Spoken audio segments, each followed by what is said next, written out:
Hi dear SSLC students, ಈ ವಿಡಿಯೋದಲ್ಲಿ ನಾವು ಫಸ್ಟ್ ಲ್ಯಾಂಗ್ವೇಜ್ ಇಂಗ್ಲೀಷ್ಗೆ ಸಂಬಂಧಪಟ್ಟಂತೆ ಮಿಡ್ ಟರ್ಮ್ ಎಕ್ಸಾಮಿನೇಷನ್ ಅಥವಾ SA1 ಎಕ್ಸಾಮ್ನ ಒಂದು ಮಾಡೆಲ್ ಕ್ವಶನ್ ಪೇಪರನ್ನು ಡಿಸ್ಕಷನ್ ಮಾಡ್ತಾ ಇದ್ದೇವೆ. ತುಂಬ ಜನ ವಿದ್ಯಾರ್ಥಿಗಳು ಫಸ್ಟ್ ಲ್ಯಾಂಗ್ವೇಜ್ ಇಂಗ್ಲೀಷ್ಗೆ ಸಂಬಂಧಪಟ್ಟಂತೆ ಒಂದು ಮಾಡೆಲ್ ಕ್ವಶನ್ ಪೇಪರನ್ನು ಕೊಡಿ ಸರ್ ಅಂತ ಕಮೆಂಟ್ ಮಾಡ್ತಾ ಇದ್ದೀರಾ. ಸೊ ನಿಮಗೋಸ್ಕರ ಇಲ್ಲಿ ಈ ಒಂದು ಕ್ವಶನ್ ಪೇಪರ್ನ ಅಪ್ಲೋಡ್ ಮಾಡ್ತಾ ಇದ್ದೇನೆ. ಇಲ್ಲಿ ಶಾರ್ಟ್ ಕ್ವಶನ್ಸ್ಗೆ ಆನ್ಸರ್ಗಳನ್ನು ಕೂಡ ನೀವು ನೋಡ್ತಾ ಹೋಗ್ತೀರಿ. ಫಸ್ಟ್ ನೋಡಿ, choose the correct alternative and right the complete answer ಅಂತ ಇದೆ. ಅಂದರೆ ಇಲ್ಲಿ ನಿಮಗೆ 4 ಆಯ್ಕೆಗಳನ್ನು ಕೊಟ್ಟಿರ್ತಾರೆ ಮತ್ತು ನೀವು ಸರಿಯಾದಂತಹ ಆಯ್ಕೆಯನ್ನು ಸೆಲೆಕ್ಟ್ ಮಾಡಿ ಆನ್ಸರ್ ಶೀಟಲ್ಲಿ ಕಂಪ್ಲೀಟಾಗಿ ಆಪ್ಷನ್ಸ್ ಸಮೇತನೇ ಬರಿಬೇಕಾಗುತ್ತೆ. ಆಪ್ಷನ್ಗಳನ್ನು ಕೂಡ ನೀವು ಬಿಡೋ ಹಾಗಿಲ್ಲ. ಬನ್ನಿ ಫಸ್ಟ್ ಕ್ವಶನ್ ನೋಡೋಣ. The teacher was happy with the performance of the students. The suitable prefix that can be used here to form the opposite of the underlined word. Yes, here underlined word is happy. So we need to select a prefix to make it into opposite word. Happy ಅನ್ನು opposite ಮಾಡಲಿಕ್ಕೆ ನಾವು ಯಾವ ಒಂದು prefix ಅನ್ನು ತೆಗೆದುಕೊಳ್ಬೇಕು ಅಂತೇಳಿ. So ನೋಡಿ, option B ಏನಿದೆ ಹ್ಯಾಪಿ ಅಂತಕ್ಕಂಥದ್ದಕ್ಕೆ ಅನ್ಹ್ಯಾಪಿ ಅಂತ ನಾವು ಮಾಡಿದರೆ ಆಗ ಅದು ಪ್ರಿಫಿಕ್ಸ್ ಸರಿಯಾಗುತ್ತೆ. So option B is the right answer here. ಇನ್ನು second question, they are studying well ಅಂತ ಕೇಳಿದ್ದಾರೆ. ದ ಸೂಟಬಲ್ ಕ್ವಶನ್ ಟ್ಯಾಗ್ ಅಂದರೆ ನಾವು ಈ ಒಂದು ಸ್ಟೇಟ್ಮೆಂಟ್ಗೆ we need to find a question tag. So first we need to find the helping verb. Here the helping verb is are. So find the are in options. Here don't are, ಯಾವುದೇ are ಇಲ್ಲಿಲ್ಲ. So first option delete. Second ನೋಡಿ, aren't they ಇದೆ. Yes, maybe it is right answer. Pending ಇಟ್ಕೊಳ್ಳೋಣ. Option C ಯಲ್ಲಿ are ಇಲ್ಲ, so delete it. Option D ಯಲ್ಲಿ are ಇದೆ, so we can keep it. ಈಗ ನೋಡಿ, ಕೊಟ್ಟಿರ್ತಕ್ಕಂತಹ ಸ್ಟೇಟ್ಮೆಂಟ್ ಏನಿದೆ ಪಾಸಿಟಿವ್ ಸ್ಟೇಟ್ಮೆಂಟ್ ಆಗಿದೆ. ಸೊ ನಮಗೆ ಕ್ವಶನ್ ಟ್ಯಾಗಲ್ಲಿ ನಾಟ್ ಅಂತ ಇರಲೇಬೇಕಾಗುತ್ತೆ, ಯಾಕೆಂದರೆ ಇದು ಪಾಸಿಟಿವ್ ಸ್ಟೇಟ್ಮೆಂಟ್ ಆಗಿರೋದ್ರಿಂದ. But look at the option D, there is no not in that option. So only in option B we can find the not. So option B is the right answer here.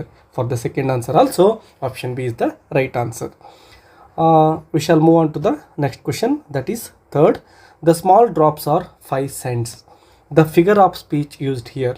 Yes, ಇಲ್ಲಿ the small drops are 5 cents ಅಂತ ಹೇಳ್ತಾ ಇದ್ದಾರೆ.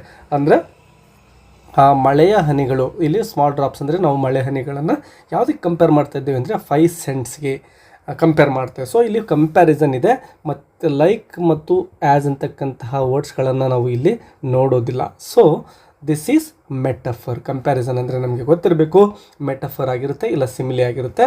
But simile ಅನ್ಬೇಕು ಅಂದರೆ like ಅಥವಾ ಆ್ಯಸನ್ನು use ಮಾಡಿಕೊಂಡು comparison ಮಾಡ್ತೇವೆ. But ಇಲ್ಲಿ ಆ 2 ವರ್ಡ್ಸ್ ಇಲ್ಲ. So we can easily tell that this is A metaphor. So option B is the right answer. Fourth question, dash Kaveri flows into dash Bay of Bengal ಅಂತ ಇದೆ. Look, Kaveri is A river and ಇಲ್ಲಿ ಕೊಟ್ಟಿರ್ತಕ್ಕಂಥದ್ದು bay of Bengal, Bangala ಕೊಲ್ಲಿ ಅಂತೇಳಿ ನಾವು ಕರಿತೇವೆ. So ಇವು blank ಆದಮೇಲೆ ಇರ್ತಕ್ಕಂತಹ ವರ್ಡ್ಸ್ಗಳಾಗಿದ್ದಾವೆ. ನೀವು ಆರ್ಟಿಕಲ್ಸನ್ನು ಫಿಲ್ ಮಾಡಬೇಕು ಅಂದರೆ ನಿಮ್ಮ ಕೆಲಸ ಏನಪ್ಪ ಅಂದರೆ ಆಫ್ಟರ್ ಬ್ಲ್ಯಾಂಕ್ ಯಾವ ವರ್ಡ್ ಇರುತ್ತೆ ಅಂತಕ್ಕಂಥದ್ದನ್ನು ನೋಡಬೇಕಾಗುತ್ತೆ. ಎಸ್ ನೋಡಿ, ಇಲ್ಲಿ ಕಾವೇರಿ ಅಂತಕ್ಕಂಥದ್ದು ನದಿಯ ಹೆಸರಾಗಿದೆ. So whenever you find a river name we should add definite article the there. So ಇಲ್ಲಿ ದ ಅನ್ನು ನಾವು ಫಿಲ್ ಮಾಡ್ಕೊಳ್ತೇವೆ. ಇನ್ನು ಬೇ ಆಫ್ ಬೆಂಗಾಲ್ ಇದೆ ಅಲ್ವಾ. ಸೊ ಸಮುದ್ರಗಳಿರ್ಬೋದು, ಸಾಗರಗಳಿರ್ಬೋದು ಮತ್ತು ಮೌಂಟೇನ್ ಸೀರೀಸ್ ಇರ್ಬೋದು, ಇವುಗಳು ಬಂದಾಗ ಅಲ್ಲೂ ಕೂಡ ನಾವು ದ ಅನ್ನು ಸೇರಿಸ್ತೇವೆ. So both options are the and the means definite articles. So in option C we can find both articles the. So option C is the right answer. Let's move on to the fifth question. Raghu and Santosh dash working in a prestigious company. The suitable verb to be filled in the blank. It is very simple. Raghu and Santosh. So 2 persons are here. So we need to find the plural verb. Is a singular verb and has also singular. Are is plural. So the suitable helping verb we need to fill here are. So right answer are option B. Did also wrong answer. Let's move on to the sixth question. I have been waiting for you dash 7 o'clock. Look here, ಆ ಒಂದು ಟೈಮಿಂಗನ್ನು ಪರ್ಫೆಕ್ಟಾಗಿ ಕೊಟ್ಟಿದ್ದಾರೆ. Point of ಟೈಮನ್ನು ನಾವು ಇಲ್ಲಿ ನೋಡ್ತಾ ಇದ್ದೇವೆ. So ಪ್ರಿಪೋಸಿಷನನ್ನು ನಾವು ಫಿಲ್ ಮಾಡ್ತಾ ಇದ್ದೀವಿ ಅಂದರೆ ನೆಕ್ಸ್ಟ್ ಇರ್ತಕ್ಕಂತಹ ಒಂದು ಟೈಮಿಂಗ್ ವರ್ಡ್ ಒಂದು ಪಾಯಿಂಟ್ ಆಫ್ ಟೈಮ್ ಆಗಿದ್ದರೆ ನಾವು ಅಲ್ಲಿ ಯಾವಾಗಲೂ ಕೂಡ ಸಿನ್ಸನ್ನು ಯೂಸ್ ಮಾಡ್ತೇವೆ. ಸೊ ಇಲ್ಲಿ ಸಿನ್ಸನ್ನು ಫಿಲ್ ಮಾಡಬೇಕು, ಯಾಕಂದರೆ 7 ಗಂಟೆಯಿಂದ ಅಂತ ಹೇಳ್ತಾ ಇದ್ದೇವೆ. So option A is the right answer here. Let's move on to the second main. Observe the relationship in the first pair of words and complete the second pair accordingly in the following. ಇದನ್ನು analogy ಅಂತ ಕರಿತೇವೆ. ನಾವು ಇಲ್ಲೇನು ಮಾಡಬೇಕು ಅಂದರೆ first 2 ವರ್ಡ್ಸಲ್ಲಿ what is the relationship, ಏನು ಸಂಬಂಧ ಇದೆ ಅಂತಕ್ಕಂಥದ್ದನ್ನು ಗಮನಿಸಬೇಕು. Then we need to find the answer for the third word. ಇಲ್ಲಿ ನೋಡಿ ದೇರ್ ಮತ್ತು ದೇರ್ ಇವೇನಾಗಿದ್ದಾವೆ, ಹೋಮೋಫೋನ್ಸ್ ಆಗಿದ್ದಾವೆ. ಸೊ ಸಮ್ಗೂ ಕೂಡ ನಾವು ಹೋಮೋಫೋನನ್ನು ಬರೀಬೇಕು. So the homophone of sum is SUM, sum. 8th question, correct, correction. Yes, correct is the verb and correction is a noun. So enjoy is verb here. So we need to find the verb noun form of enjoy. So enjoyment is the answer, noun form. 9th one, eat, eaten. So eat is V1 form and eaten is V3 form. So take is V1 form here they have given. So answer is take, took and taken. So answer is taken. This is the V3 of take. In the next 10th question nodi, stale, fresh. So both of them are opposite words. So here the third word is modern. So we need to find the opposite word of modern. So old is right answer here. Modern, old. You can also write ancient. That is also right answer. Both of them are right answers. Let's move on to the third main. Rewrite as directed. He goes to market on Sundays. Frame a question for the underlined words. Yes ನೋಡಿ ಇಲ್ಲಿ on ಸಂಡೇಸ್ಗೆ underline ಮಾಡಿದರೆ. So we need to frame a question for this statement. On Sundays ಬರೋದು ಏನಾಗಿರಬೇಕು, underline ಮಾಡಿರೋದ್ರಿಂದ ಅದನ್ನೇ question ಆಗಿ ತೆಗೆದುಕೊಳ್ಬೇಕಾಗಿದೆ. ಸೊ ಟೈಮಿಂಗ್ ಕೊಟ್ಟಿದ್ದಾರೆ. ಸೊ ಟೈಮ್ ಅಂದ ತಕ್ಷಣ ನಮಗೆ ನೆನಪು ಬರ್ತಕ್ಕಂಥದ್ದು ವೆನ್ ಅಂತಕ್ಕಂತಹ WH ವರ್ಡನ್ನು ನಾವು ತೆಗೆದುಕೊಳ್ಬೇಕಾಗುತ್ತೆ. ಮತ್ತು ಇಲ್ಲಿ ವರ್ಬ್ ನೋಡಿ ಗೋಸ್ ಇದೆ. ಸೊ ವೆನ್ ಡಸ್ ಅಂತ ತೆಗೆದುಕೊಳ್ಬೇಕು. ವೆನ್ ಡಸ್ ಹಿ ಗೋ ಅಂತ ಬರಿಬೇಕಾಗುತ್ತೆ, ಗೋಸ್ ಬರಿಬಾರ್ದು, ಯಾಕಂದರೆ ಆಲ್ರೆಡಿ ಡಸ್ ತಗೊಂಡಿದ್ದೇವೆ. When does he go to market ಅಂತ ಬರೆದ್ರೆ ನಿಮ್ಮ ಕ್ವಶನ್ ರೆಡಿ ಆಗುತ್ತೆ. ಕೊನೆಗೆ ಕ್ವಶನ್ ಮಾರ್ಕನ್ನು ಹಾಕಲೇಬೇಕು. 12th question, the bird was catching the fish. Write the passive sentence. Yes, very simple sentence. We need to write passive voice for this statement. First take the fish as subject because that is the object in this sentence. The fish ಅನ್ನು subject ಆಗಿ ತೆಗೆದುಕೊಳ್ತಾ ಇದ್ದೇವೆ. ಮತ್ತೆ ನೋಡಿ verb ಇದೆ, the fish was ಅನ್ನೇ ತೆಗೆದುಕೊಳ್ತಾ ಇದ್ದೇವೆ ಪಾಸ್ಟ್ ಟೆನ್ಸಲ್ಲಿ. ಸಿಂಪಲ್ ಪಾಸ್ಟ್ ಕಂಟಿನ್ಯೂಸಲ್ಲಿ ಇದೆ was catching.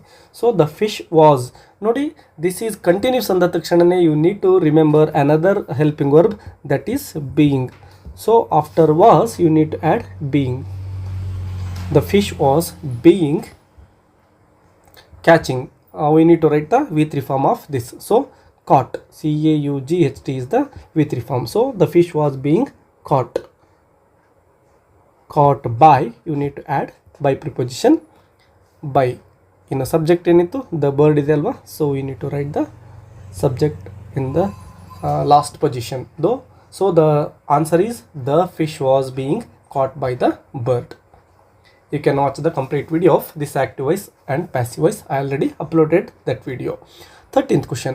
He is a very brilliant student. Rewrite the sentence as an exclamatory sentence. They have given here simple sentence. So we need to change it into exclamatory sentence. ಅಂದರೆ ಆಶ್ಚರ್ಯ ಸೂಚಕವಾಗಿ ನಾವು ಇದನ್ನು ಬರಿಬೇಕಾಗುತ್ತೆ. ನೋಡಿ ಏನು ಮಾಡ್ಬೋದು, he is a very brilliant student ಇದೆ. How brilliant he is ಅಂತ ನಾವು ಇದನ್ನು ಬರಿಬಹುದಾಗಿದೆ. How brilliant he is. Don't write question mark here. You need to add exclamation mark. ಇಲ್ಲಿ how ಇದೆ ಅಂತ ನೀವು ಕ್ವಶನ್ ಮಾರ್ಕ್ನ ಆ್ಯಡ್ ಮಾಡಬಾರ್ದು.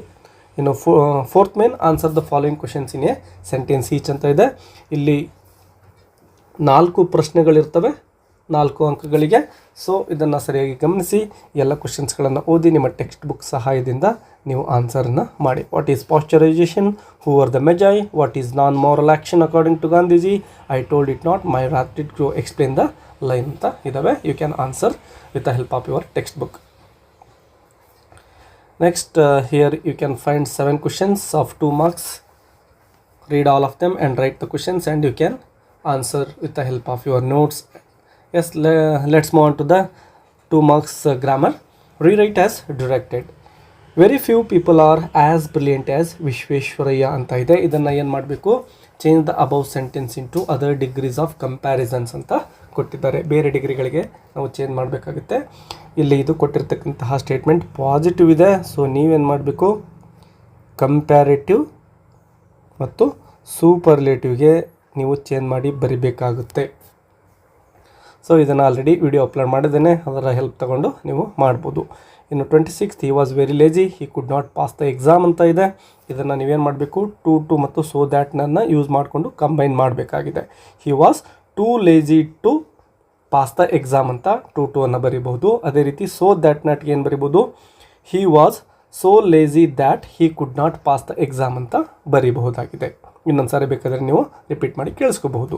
27th question, the teacher entered the class room, all the students stood up ಅಂತ ಇದೆ. Rewrite the sentences by using as soon as and no sooner than ಅನ್ನು use ಮಾಡಿಕೊಂಡು ಬರೀಬೇಕು. 2 ಮಾರ್ಕ್ಸ್ಗೆ ಈ ಪ್ರಶ್ನೆ ಇರುತ್ತೆ. ಎಸ್ ನೋಡಿ, as soon as the teacher entered the class room. ಇಲ್ಲಿ ನೋಡಿ ಈ ಸೆಂಟೆನ್ಸ್ಗೆ ಏನಿದೆನೋ ಸ್ಟಾರ್ಟಿಂಗಲ್ಲೇ ಆ್ಯಸ್ ಸೂನ್ ಆ್ಯಸ್ ಅನ್ನು ಬರೀಬೇಕು. ಇದು ಅಂದರೆ ಆ್ಯಸ್ ಸೂನ್ ಆ್ಯಸ್ ಆದಮೇಲೆ ಇದೇ ಸೆಂಟೆನ್ಸನ್ನು ಬರೀರಿ. ಫುಲ್ ಪಾಯಿಂಟ್ ಇರೋ ಹತ್ರ ಕಾಮ ಬರೆದು ಇಲ್ಲಿ ಸ್ಮಾಲ್ ಲೆಟರ್ನ ಬರೆದು ನೀವು ಇದನ್ನು ಕಂಪ್ಲೀಟ್ ಬರೆದ್ರೆ ಆ್ಯಸ್ ಸೂನ್ ಆ್ಯಸ್ ಸೆಂಟೆನ್ಸ್ ನಿಮಗೆ ಸಿದ್ಧ ಆಗುತ್ತೆ. ಇನ್ನು ನೋ ಸೂನರ್ ದೆನ್ ಯಾವ ರೀತಿ ಮಾಡೋದು ಅಂದರೆ ನೋಡಿ, ಸ್ಟಾರ್ಟಿಂಗಲ್ಲೇ ನೋ ಸೂನರನ್ನು ಯೂಸ್ ಮಾಡ್ತೇವೆ. ನೋ ಸೂನರ್ ಎಂಟರ್ಡ್ ಇದೆಯಾ, ಸೊ ಏನು ಮಾಡಬೇಕು ಅಂದರೆ ನೋ ಸೂನರ್ ಆದಮೇಲೆ ಡಿಡ್ ಅಂತಕ್ಕಂಥ ಹೆಲ್ಪಿಂಗ್ ವರ್ಬನ್ನು ನೀವು ತೆಗೆದುಕೊಳ್ಬೇಕು. So no sooner did the teacher entered ಇರೋದನ್ನು ಎಂಟರ್ ಅಂತ ಬರೀಬೇಕು. So no sooner did the teacher enter the class room, than ಅಂತ ಬರಿತೇವೆ. ನೆಕ್ಸ್ಟ್ ಯಾವುದೇ ಕಾಮ ಅಥವಾ ಫುಲ್ ಪಾಯಿಂಟನ್ನು ಬರಿಬಾರ್ದು. Than all the students stood up ಅಂತ ನೀವು ಆನ್ಸರನ್ನು ಮಾಡಬಹುದಾಗಿದೆ.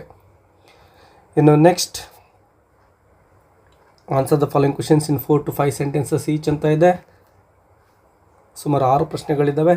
ಸೊ ಇವುಗಳನ್ನು 3 ಅಂಕಗಳಿಗೆ ಕೇಳಲಾಗಿರುತ್ತೆ. ಇವುಗಳನ್ನು ಸರಿಯಾಗಿ ನೀವು ಪ್ರಶ್ನೆಗಳನ್ನು ಬರ್ಕೊಂಡು ಪ್ರಾಕ್ಟೀಸ್ ಮಾಡ್ಬೋದು. ಒಂದು ಕೊನೆಯ ಪ್ರಶ್ನೆಗೆ ಆಪ್ಷನ್ ಕೂಡ ಇರುತ್ತೆ. ಇನ್ನು next, explain with reference to the context ಅಂತ ಇದೆ. ರೆಫರೆನ್ಸ್ಗಳನ್ನು ಕೊಟ್ಟಿರ್ತಾರೆ, ಇವುಗಳನ್ನು ಕೂಡ ಪ್ರಾಕ್ಟೀಸ್ ಮಾಡ್ಕೊಳ್ಳಿ. ಇನ್ನು ಮೆಮೊರೈಸೇಷನ್ಗೆ ದ ಪಾಯ್ಸನ್ ಟ್ರೀಯಿಂದ ಬಂದಿದೆ ಮತ್ತು ಒಂದು ವಚನದಿಂದ ಕೂಡ ಬಂದಿದೆ. ಸೊ ಎರಡರಲ್ಲಿ ಒಂದನ್ನು ಬರಿಬಹುದು. ಅದೇ ರೀತಿ ಇಲ್ಲಿ ನೋಡಿ, 10th ಮೇನಲ್ಲಿ ನಿಮಗೆ 3 ಪ್ರಶ್ನೆಗಳಿರ್ತವೆ. ಫಸ್ಟ್ ಒನ್ ಕಂಪಲ್ಸರಿ ಇರುತ್ತೆ. 41 ಏನಿರುತ್ತೋ ಇಲ್ಲಿ 2 ಪ್ರಶ್ನೆಗಳನ್ನು ಕೊಟ್ಟಿರ್ತಾರೆ, 2ರಲ್ಲಿ 1 ಬರೀಬೇಕಾಗುತ್ತೆ. ನಾನು ಇಲ್ಲಿ ಏನು ಮಾಡಿದ್ದೇನೆ ಅಂದರೆ ಕೇವಲ ಒಂದೇ ಒಂದು ಕೊಟ್ಟಿದ್ದೇನೆ, ಯಾಕೆಂದರೆ ಪ್ರಶ್ನೆಗಳು ಪಾಠಗಳ ಸಂಖ್ಯೆ ಕಡಿಮೆ ಇರೋದರಿಂದ ನಾನು ಈ ರೀತಿ ಕೊಟ್ಟಿದ್ದೇನೆ. ಮೇ ಬಿ ನಿಮ್ಮ ಎಕ್ಸಾಮಲ್ಲಿ 2 ಆಪ್ಷನ್ಸನ್ನು ಕೊಡ್ಬೋದು. ಕೊನೆ ಪ್ರಶ್ನೆಗೆ ಮಾತ್ರ ನಾನು ಇಲ್ಲಿ ನಿಮಗೆ ಆಯ್ಕೆ ಕೊಟ್ಟಿದ್ದೇನೆ. 41, 42 ಎರಡಕ್ಕೂ ಕೂಡ ನಿಮ್ಮ ಮೇನ್ ಎಕ್ಸಾಮಲ್ಲಿ ಆಪ್ಷನ್ಸ್ಗಳು ಇರ್ತವೆ, 2ರಲ್ಲಿ 1 ಬರೀಬಹುದಾಗಿರುತ್ತೆ. ಇನ್ನು 43 ಕ್ವಶನ್ ಏನಿದೆ ನೋಡಿ, ಪ್ಯಾಸೇಜ್ ಇರುತ್ತೆ. ಇಲ್ಲಿ 2 ಅಂಕಗಳ 2 ಪ್ರಶ್ನೆಗಳನ್ನು ಕೇಳಿರ್ತಾರೆ. ಸೊ ಈ ಒಂದು ಪ್ಯಾಸೇಜ್ನ ಸಹಾಯದಿಂದ ನೀವು ಆನ್ಸರ್ನ ಬರಿಬೋದು. ಇಲ್ಲಿ ನೀವೇನು ಮಾಡಬೇಕು ಅಂದರೆ ಕೀವರ್ಡ್ಸ್ಗಳನ್ನು ಹುಡ್ಕೋಬೇಕು. ಕ್ವಶನಲ್ಲಿ ನಿಮಗೆ ಅರ್ಥ ಆಗದೇ ಇದ್ದರೆ, ಸೊ ಆ ಕೀವರ್ಡ್ಸ್ ಎಲ್ಲಿದ್ದಾವೆ ಪ್ಯಾಸೇಜಲ್ಲಿ ಅಂತಕ್ಕಂಥದ್ದನ್ನು ನೋಡಿ ಅದರ ಸುತ್ತಮುತ್ತ ಇರತಕ್ಕಂತಹ ಒಂದು 4-5 ಸೆಂಟೆನ್ಸನ್ನು ಬರೆದ್ರೆ ಖಂಡಿತವಾಗಲೂ ಕೂಡ ನಿಮಗೆ 2 ಅಂಕಗಳು ಬಂದೇ ಬರ್ತವೆ, ನಿಮಗೆ ಈ ಒಂದು ಪ್ಯಾಸೇಜ್ ಅರ್ಥ ಆಗದೇ ಇದ್ದರೂ ಕೂಡ. ಸೊ ಈ ಟ್ರಿಕ್ಕನ್ನು ಯೂಸ್ ಮಾಡಿ. ಇನ್ನು ಎಸ್ಸೆ ರೈಟಿಂಗಿಗೆ ಸಂಬಂಧಪಟ್ಟಂತೆ 2 ಟಾಪಿಕ್ಸನ್ನು ಕೊಟ್ಟಿರ್ತಾರೆ. ಅದರಲ್ಲಿ ಒಂದು ಎಸ್ಸೆಯನ್ನು ನೀವು ಬರಿಬೇಕಾಗುತ್ತೆ. 18ರಿಂದ 20 ಸೆಂಟೆನ್ಸ್ಗಳಲ್ಲಿ 1ರಿಂದ 1.5 ಅಥವಾ 2 ಪೇಜಷ್ಟು ಕಂಪ್ಲೀಟಾಗಿ ನಿಮ್ಮ ಒಂದು ಪೇಜಲ್ಲಿ ಬರೆದ್ರೆ ನಿಮಗೆ ಖಂಡಿತ 5ಕ್ಕೆ 5 ಅಂಕಗಳು ಬರ್ತವೆ. ಇನ್ನು ಲೆಟರ್ ರೈಟಿಂಗನ್ನು ಕೂಡ ಒಂದು ಹೊಸ ಪೇಜಲ್ಲಿ ಬರೀರಿ. ಪರ್ಸ್ನಲ್ ಲೆಟರ್ ಮತ್ತು ಅಫಿಷಿಯಲ್ 2 ಲೆಟರ್ಗಳು ಕೂಡ ಇರ್ತವೆ. ನಿಮಗೆ ಯಾವುದು ಬೇಕೋ ಅದನ್ನು ಬರೀಬೋದು. ಲೆಟರ್ ರೈಟಿಂಗ್ ಯಾವ ರೀತಿ ಬರೆಯೋದು ಅಂತ already I uploaded 2 videos, you can watch them. Yes dear students, ಇದಿಷ್ಟು ಫಸ್ಟ್ ಲ್ಯಾಂಗ್ವೇಜ್ ಇಂಗ್ಲೀಷ್ಗೆ ಸಂಬಂಧಪಟ್ಟಂತಹ ಕ್ವಶನ್ ಪೇಪರ್ ಆಗಿದೆ. ಇಲ್ಲಿರ್ತಕ್ಕಂತಹ ಕ್ವಶನ್ಸ್ಗಳು ನಿಮಗೆ ಬರ್ತಕ್ಕಂತಹ ಒಂದು ಮಿಡ್ ಟರ್ಮ್ ಎಕ್ಸಾಮಲ್ಲಿ ಹೆಲ್ಪ್ ಆಗುತ್ತೆ ಅಂತ ಅಂದ್ಕೊಂಡು ಅಪ್ಲೋಡ್ ಮಾಡಿದ್ದೇನೆ. ನಿಮಗೆ ಈ ಒಂದು ವಿಡಿಯೋ ಇಷ್ಟ ಆಗಿದರೆ ಲೈಕ್ ಕೊಡೋದನ್ನು ಮರಿಬೇಡಿ ಮತ್ತು ನಿಮ್ಮ ಎಲ್ಲ ಫ್ರೆಂಡ್ಸ್ಗೂ ಕೂಡ ಈ ವಿಡಿಯೋವನ್ನು ಶೇರ್ ಮಾಡ್ಕೊಳ್ಳಿ ಅಂತ ಹೇಳ್ತಾ ಮತ್ತೆ ಸಿಗೋಣ. Take care and keep learning. Bye bye.